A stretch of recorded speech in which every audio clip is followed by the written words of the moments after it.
Hello, everyone. Hi, welcome to 2025. This is our first live stream back for the year, which it was nice to have a couple weeks break. So thanks everyone for hanging out while got a little time off. That was really nice. Got to see some family in Austin and all that. So we're back. I'm excited. We've been planning this one for a while.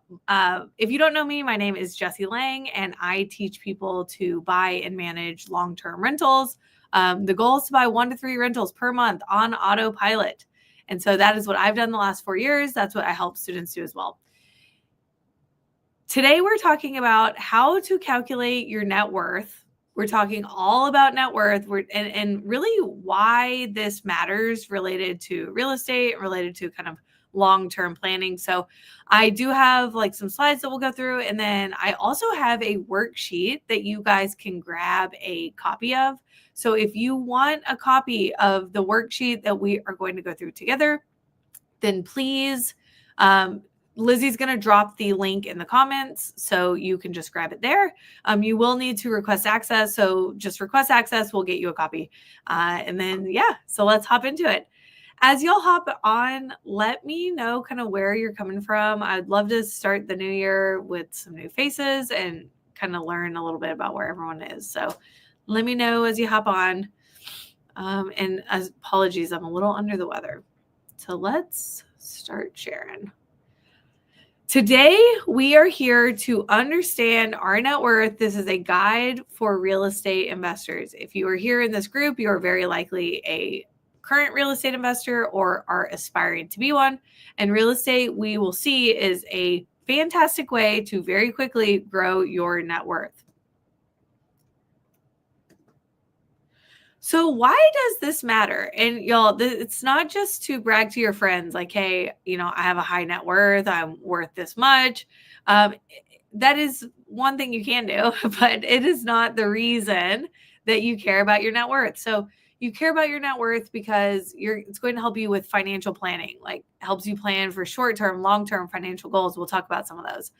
Investment strategies, risk assessment.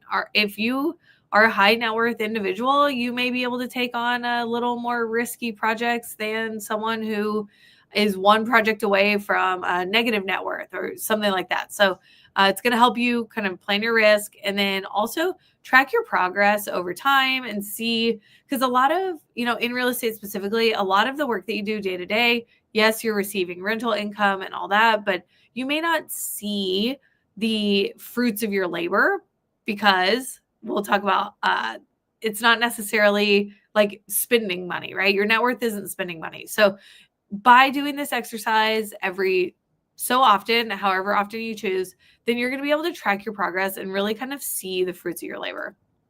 So what is net worth? It is essentially the difference between your assets and your liabilities, between what you own and what you owe. And it represents a single snapshot in time. This is not something, your net worth can change literally daily based on the money in your accounts, based on what properties you own, don't own, etc. And so it is a snapshot, a point in time. An asset, we'll go over a lot of examples, but essentially what you own, a liability is what you owe, and net worth is the difference between the two.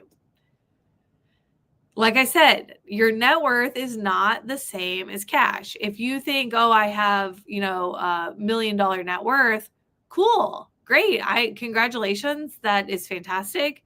That doesn't mean you can go out and spend $1 million, nor should you.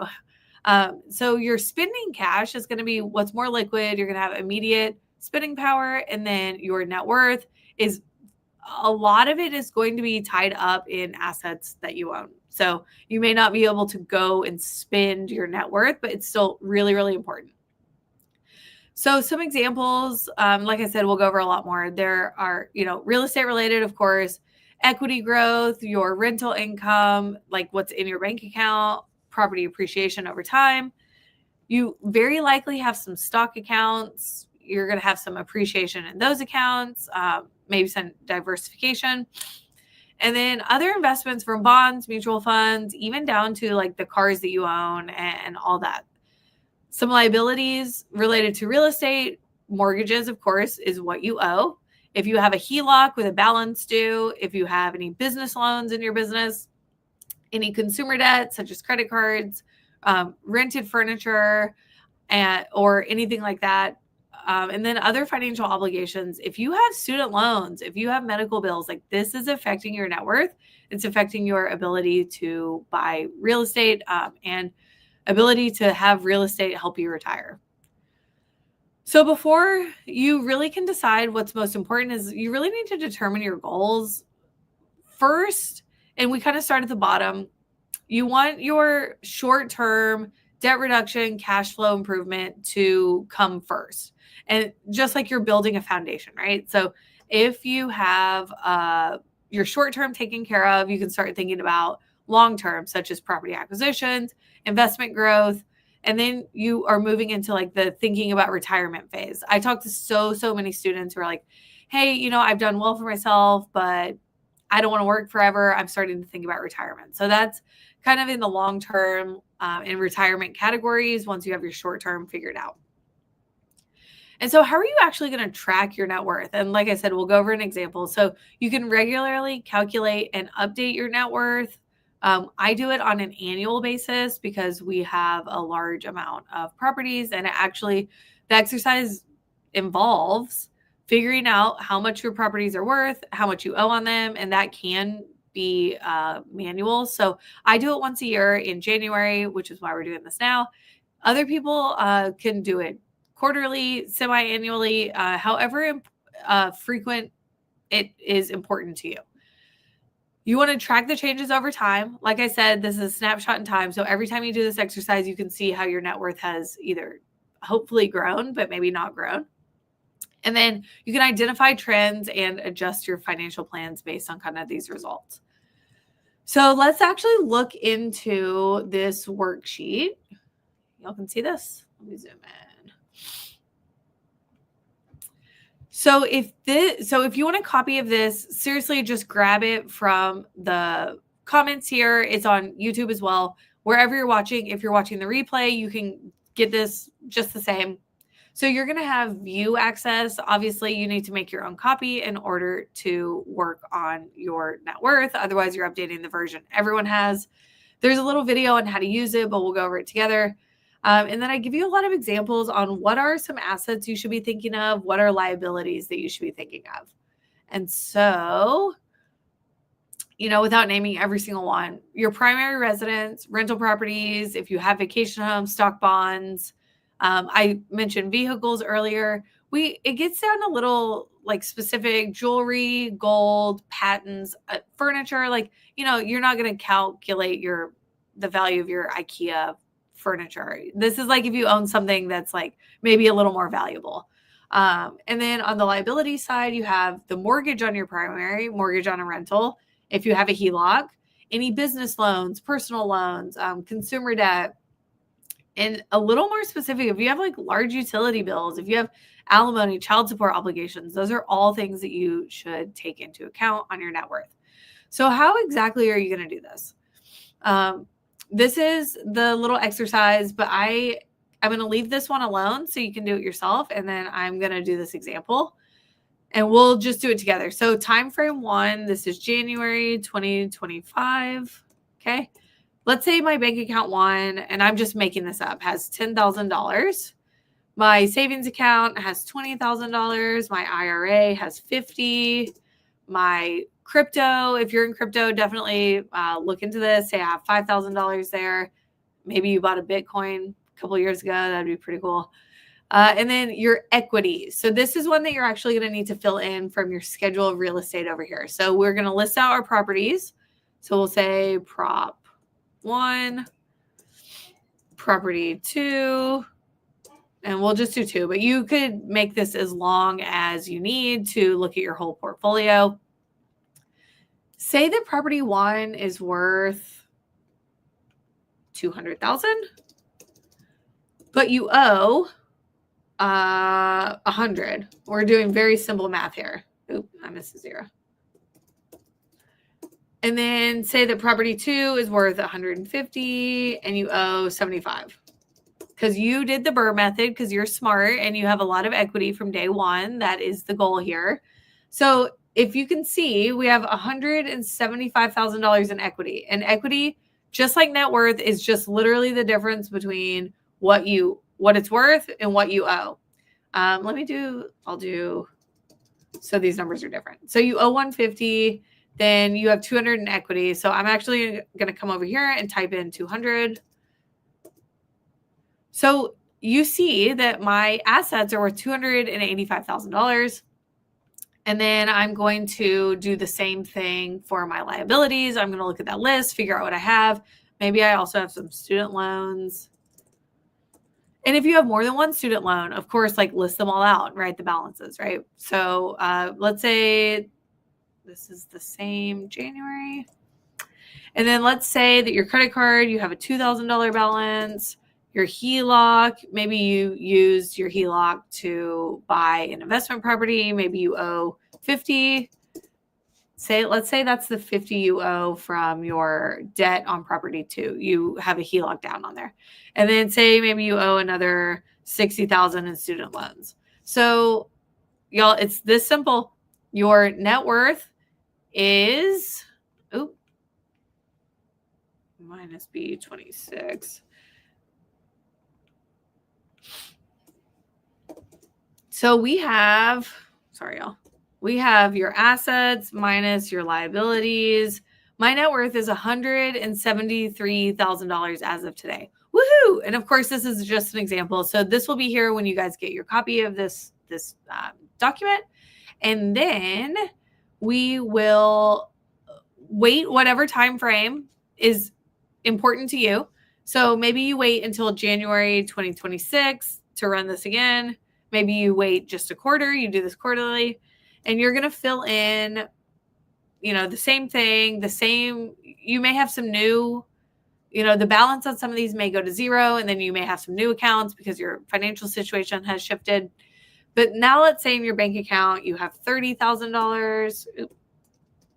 You had a good year. Say in your savings, you have 40, and you see how my net worth is changing, right? So, we'll keep some of that. Maybe my equity has gone up another $40,000. So I'm at 240. And again, that's because your property value goes up over time in general, and someone else, your renter, is paying off your mortgage. So this number is, the way it's supposed to work is that the equity continues to grow every year. Value goes up, balance goes down. And then let's make up let's say you paid off your credit card, so you have zero there. Your HELOC, you paid down, your renter paid down. And then you have, say you paid another 10K off on your student loans. So now you see that our net worth has gone up significantly. So we went up almost $100,000 in net worth over the last 12 months in this example. And then you're going to see the calculation here. So $100,000, that's 158% growth. Congratulations. That's fantastic. And then about 5% monthly net worth growth. So that's very impressive and totally doable, y'all. This is totally doable. So you have your copy. This is your exercise. And if you're thinking, Jesse, what the heck? I actually owe more money. It goes the other way. So say something went terrible and you have now you have some medical bills where maybe you have $100,000 in medical bills. Your net worth went down. Your net worth actually went down in this scenario. If you have a terrible tragedy and bad insurance, and somehow your medical bills are $500,000, your net worth is now a negative number. And this is a crazy example just to show you that your net worth can be negative.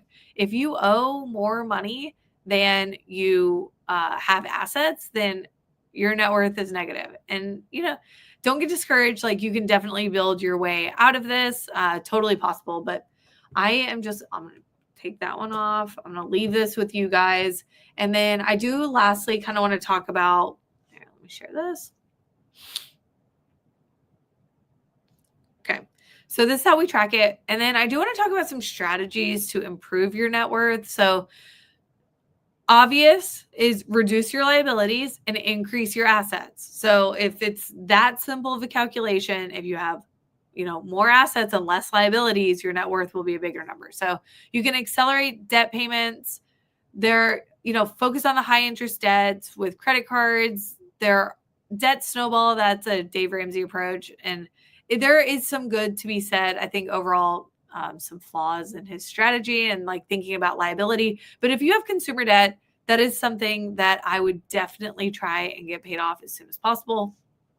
You can refinance high cost loans. If you were getting some loans, even 12 months ago, rates were maybe in the 8 to 9%. We have some DSCRs and now we're, closer to 6.5%. So you think, oh, Jesse, it's just 1 to maybe 3%. Put that into a mortgage calculator and really look at the difference in what your payment is. It is hundreds of dollars over every single month on every property that you would refi. So something to consider. And then limit new debt.